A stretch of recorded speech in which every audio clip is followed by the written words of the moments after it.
دا تداخلها دور قهوة قشية مصيد مخلصالن خيوخن وملكانوخن كترابة كان يو أستراليا دليخي نلطوباني على عالي وماصد ماخي بكل دوكا باسو دا قامت إيلها لدايا الدرغت قنطوخن هتخط ماصيتن تحاويلوخن خا خطاطة تاريسوثا.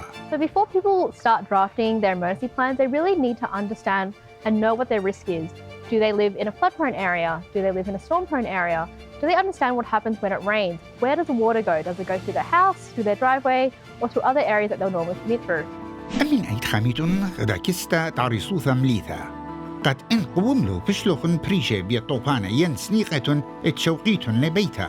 We do recommend you taking things such as a battery-powered radio, a torch, a first aid kit, any key medication, food, water, some warm clothes, especially some wet weather gear if it's wet outside, and also any key essential documents such as your passport, banking documents, or insurance information as well.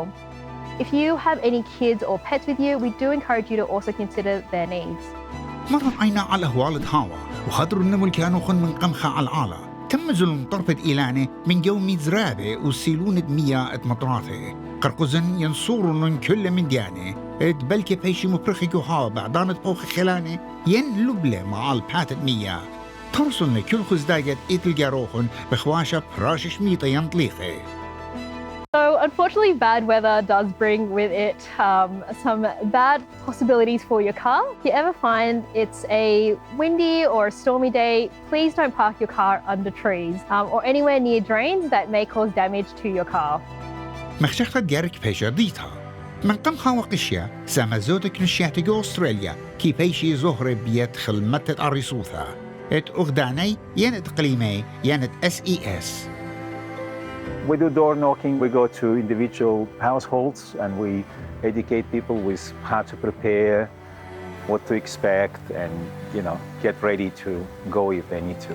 بلاخ سويناي ات SES بلكت هيري بنطرتد بنياني بش قلتت من دياني قنطاية ين بهادرتت كسيات تخيزة لبنايا يوداني قامك ليتد عورتد مية الجو بنياني. SES أبلكت هيرها بسبقيات بنياني بتمستا وبشغلانة اترستا من برد مطرة كلاية لأمية ببصارنا.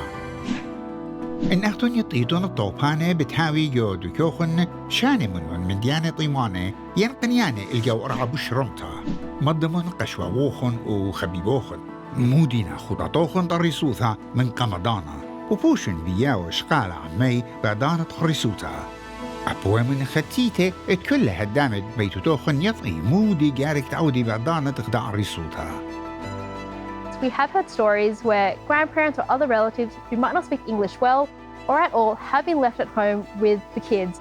And it's really important that they understand what they need to do, especially if the key English language speaker or translator is not home. So it's really important that you practice your plan, share your plan, and practice for all situations that may occur.